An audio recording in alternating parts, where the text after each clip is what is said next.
आप अपना परिचय बताएं। R N. Thakur, ji all India central council of trade unions के बिहार के जनरल सेक्रेटरी और राष्ट्रीय सचिव, जी साथ ही भारत सरकार के लेबर एम्प्लॉयमेंट मिनिस्ट्री के एडवाइज़र आर.एन. ठाकुर।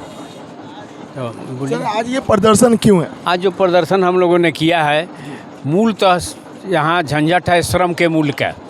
श्रम का मूल्य गिराने का मोदी सरकार ने हमेशा कोशिश किया है कि मेहनत का लोगों की मजदूरी कम हो, चाहे रुपया का मूल्य गिराने के का जरिए हो और चाहे कम काम मिलने के जरिए हो। अब महीना में 5 दिन काम मिलेगा हैं, बाकी दिन बैठे रहेगा तो श्रम का मूल्य गिर गया। इस तरह से जो है श्रम का, मेहनत का, कमाई का कीमत जो है घट जाए और मजदूर बेरोजगार अधिक से अधिक हो जाए और इसी हालत में वो मजबूर हो करके गुलामी करने के लिए बाध्य हो, इस दिशा में ले जाया जा रहा है। इसी दिशा में 4 श्रम कोड बनाया है और कोड में जो है महिला मजदूरों को कहा कि महिलाओं को खाने में कम खर्च होता है, क्योंकि किसी दिन खाती है, किसी दिन उपासे रह जाती है। अगर एक आधा दिन बढ़ गया घर में तो वो भूखले रह जाती है, खिला देती है, इसलिए उसका खर्च कम लगता है, इसलिए उसका श्रम का मूल्य और कम होगा। इसलिए पॉइंट 8 कर दिया, ये मोदी सरकार ने किया है। तो इस तरह का जो है माने जेंडर फीलिंग देखिए कि महिलाओं का श्रम का, मेहनत का, कमाई का कीमत कम लगाया जाए और उतना ही काम पुरुष करते हैं तो उसका कीमत ज़्यादा होगा। ऐसा राज्य बनाने का कोशिश हो रही है। बच्चों का जो है खर्च जो होता है, एक पुरुष से ज़्यादा खर्च होता है बच्चे का पालन पोषण में। उसका शरीर डेवलपिंग होता है, डेवलपमेंट के लिए हर तत्व की ज़रूरत होती है, खर्च ज़्यादा लगता है। वो कहा कि नहीं, दो बच्चा मिलाकर एक आदमी के बराबर खर्च होगा अब, इसलिए कम खर्च में बच्चे को पालन करना है। इस तरह से धीरे धीरे श्रम का मूल्य गिरा करके और जो खाद्य खर्च को कम कर दिया और खाद्य खर्च को बहुत सारा मिटा दिया। ये जो है 15वां श्रम सम्मेलन भारत का जो 1957 में तय किया था, जो मजदूरी तय करने का पॉलिसी, वो मजदूरी तय करने का जो पद्धति थी उसको हटा करके नया पद्धति तय किया और कहा जो है 2700 कैलोरी अंतर्राष्ट्रीय स्टैंडर्ड है एनर्जी श्रम करने वालों के लिए। तो 2700 और 2100 न श्रम करने वालों के लिए दोनों का एवरेज अब 2400 पर तय होगा श्रम का मूल्य। तो इस तरह से करते करते जो है श्रम का मूल्य गिराकर 10,000 से नीचे 9,772 रुपया लाया है कि ये मिनिमम एजेज रहेगा, जबकि सरकारी रेट के अनुसार जो है और कुशल का 400 रुपया मजदूरी अभी है। तो 400 रुपया का हिसाब से जोड़िए हैं तो जो है वो 10,000 से ऊपर हो जाता है। 11-12 हज़ार के जगह पर ला दिया 9,772। इससे ज़्यादा किसी को ना मिलेगा, ये नया कानून बनाया है।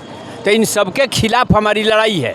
हम कहते हैं कि जो है बाज़ार में श्रम का जो मूल्य है और मूल्य निर्धारण की पुरानी पद्धति है उसको लागू करो और उसी को कायम रखो और सामाजिक सुरक्षा की सारी योजनाओं को गड्ढा में ढकेल दिया।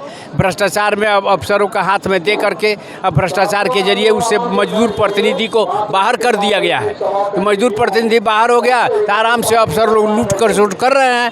एक ही आदमी, एक ही थाना रिपोर्ट तैयार करेगा केस का और वही जज बन के फैसला करेगा, ऐसा होता है कहीं हैं?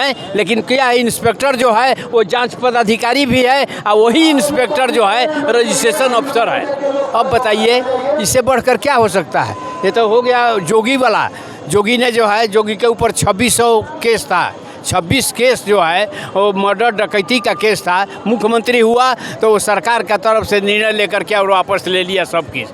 तो वही हो गया जज और वही हो गया क्रिमिनल।